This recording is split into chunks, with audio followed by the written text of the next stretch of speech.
Good morning. Today is Tuesday, the 17th of February. We are all gathering this time to do this morning chanting to show our respect, veneration, and homage to the Buddha for his kindness and compassion towards all sentient beings.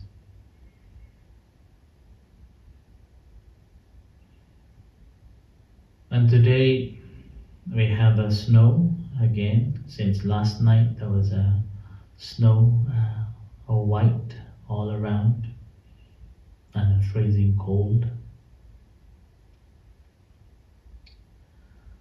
So this afternoon I will be going to visit the Robert Gordon College for about 2.5 hours.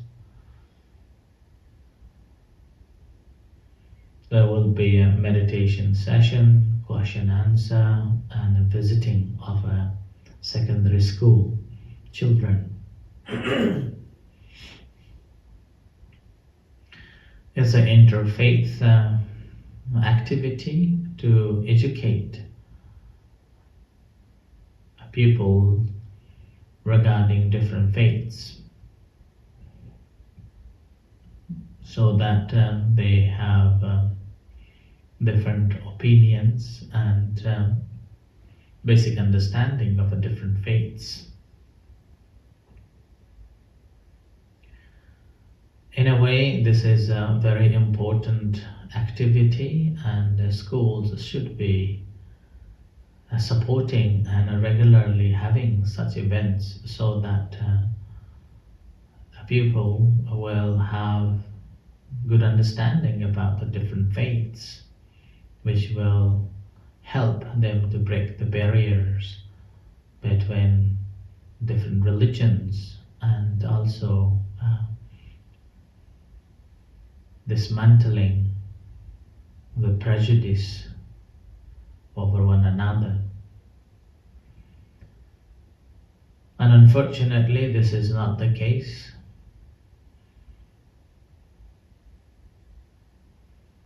So as a result, as they grow up, again become isolated or secluded into their own faiths and a religion, which have caused problems and conflicts one after another,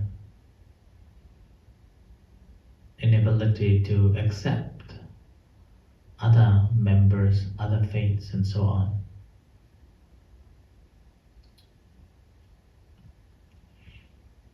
Because as we are living in the community, we are environmentally influenced to follow one religion or another, one form of a culture or another, which is the reason we identify ourselves into certain ethnic groups or certain a religious group. And if we don't have a good understanding of a different faiths, then that identity can cause a significant conflict between people, one another, based on their religion. So it's a very important education that schools and even a community, if possible, should be providing such education to open up children's view on a different faiths and their practices, which helps them to open up and accepting other members. And there will be less problem and less conflict between humans together, because we are only holding on to the outer shell. From outer shell we may be different, but inside we are all the same, we are all similar. We may come from a different zones in the world, Our complexion may be different, but if we cut our hands when the blood comes, all bloods are red. Similarly, you may find different types of eggs, at least two types, the white and the brown. Outer shells may be different, but once you break it, it appears similar. And if you put together in one bowl and mix it for spin it maybe one or twice, it will be very difficult to identify that which one is the brown and which one is the white.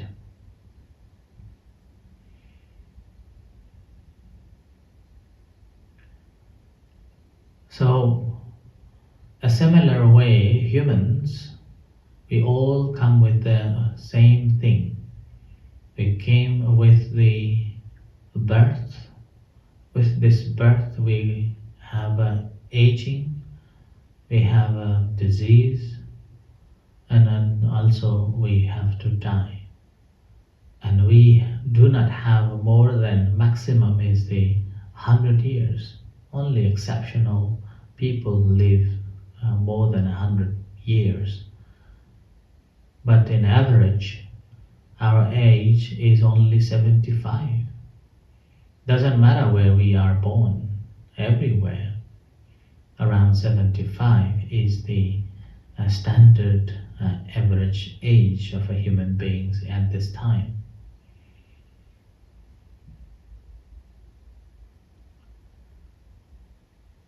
In the meantime, we all have a same desire,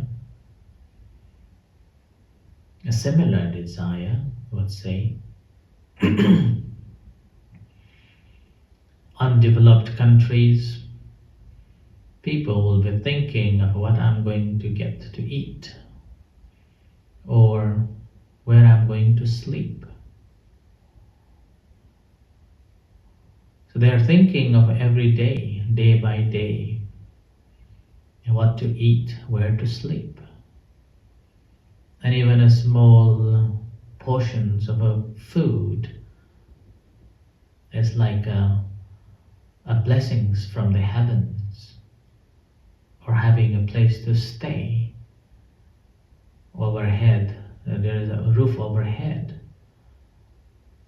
and that's again something like a great luxury.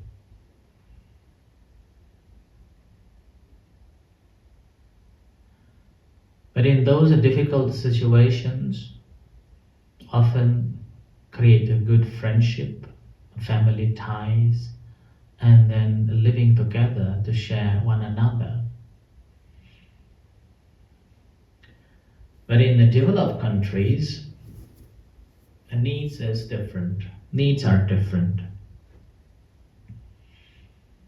We may have a good house, we may have a good food to eat, and yet we are unhappy. Yet we are looking for something different. We're looking for something miracle. And that miracle, we do not know what is it. It's a mystery. And yet we're looking for it. It's like a diving into the ocean and try to find something that please and something that made satisfaction, but do not know what is it. We may find many other items, many other gems, diamonds, and yet we are unsatisfied and try to find something else. Which is the another reason why there is a trouble. And based on that needs, we again create the boundaries, create the status, and live in a different areas. And at the same time, try to define themselves with their names, with their culture, with their community, with their religion, dividing from one to another. That's not the healthy human society at all.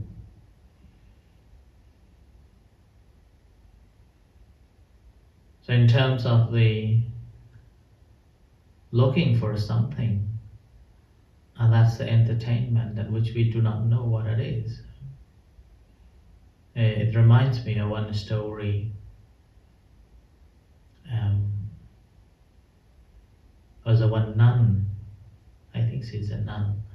There was a one nun, she was ordained in her youth, still a beautiful, attractive, and looking very serene.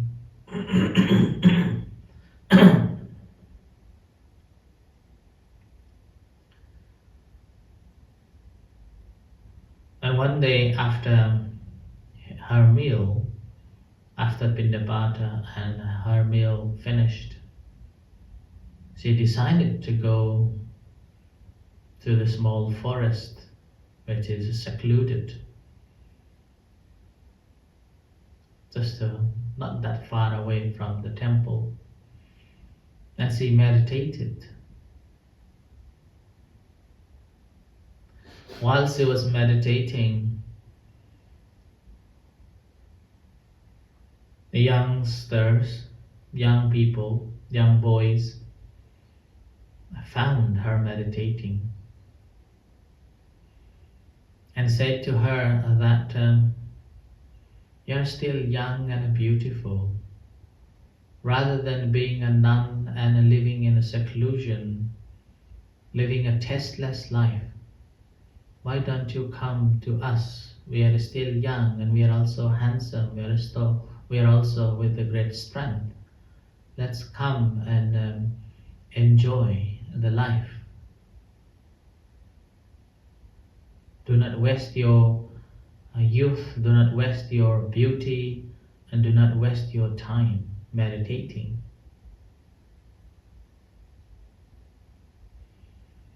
Now, if she hadn't attained the liberation, or if she hadn't understood the Dhamma, most likely she will be attracted to boys and would have left being nun and entertain the senses simply to find some form of a happiness without knowing what she is looking for.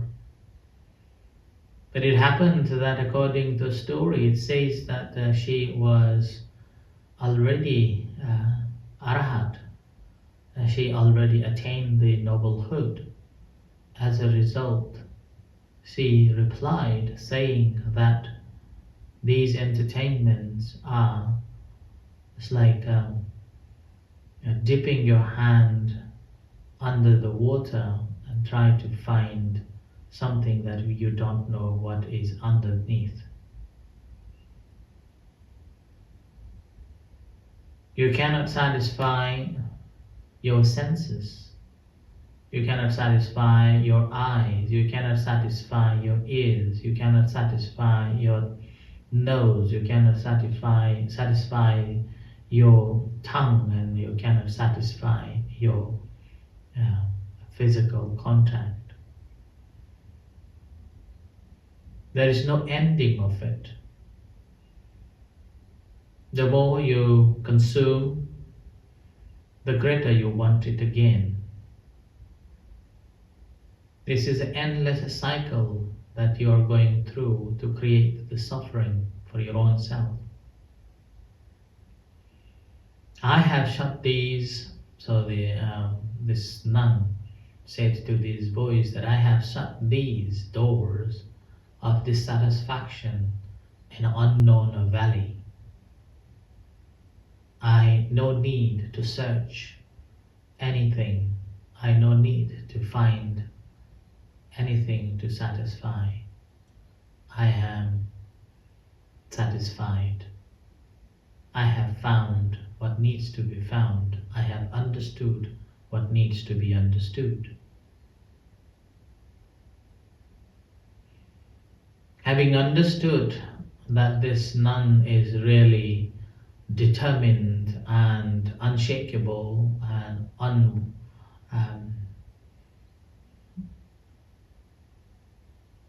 they will not be able to destroy her aspiration. These boys left her to meditate her own in the forest. Similar way, in our life, often we do not know what do we want, but we are searching for it. Searching here, searching there, testing that, testing this, wandering there, wandering here, wandering around, simply try to find something that we think we missed, or we are missing, and try to find that, but we do not know what it is. Which is the reason we often build our relationships, build our connections, and so on. And then after we have fully committed, after we have fully submitted,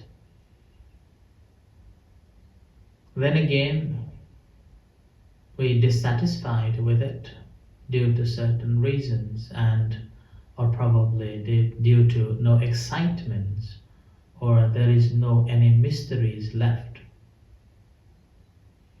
It seems like you have seen ins and out about that thing, about that person, about that culture, and then you feel bored and you want to move on to find something else.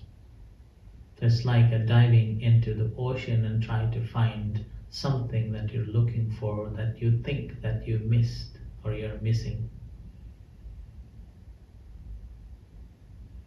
And that's how we create different boundaries and different classes and different status.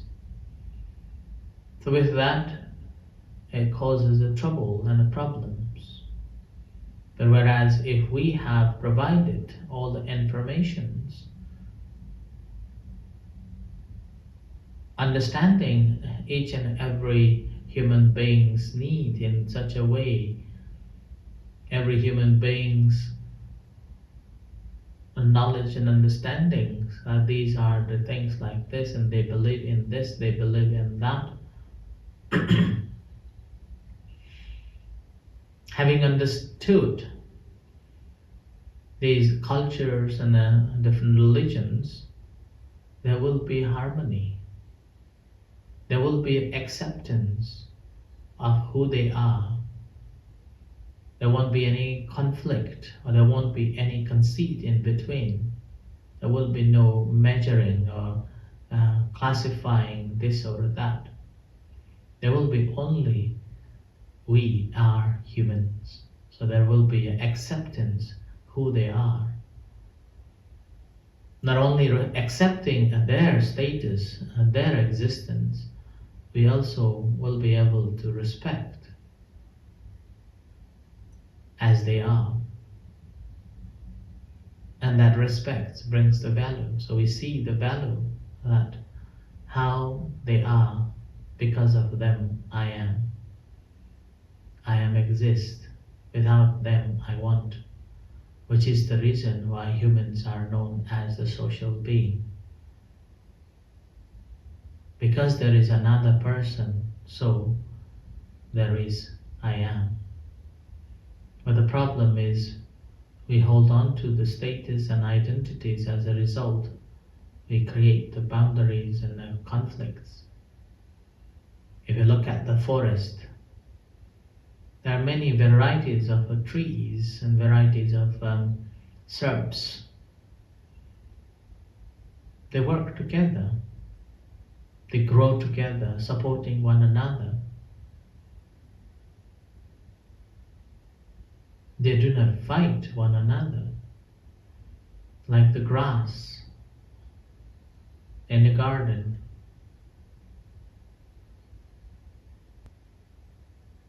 Similarly, if we have understood in such a way, there won't be any trouble and we will be living in a harmony and peace.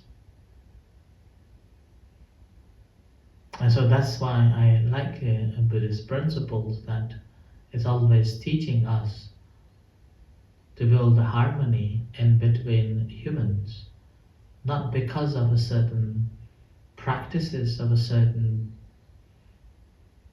religious beliefs,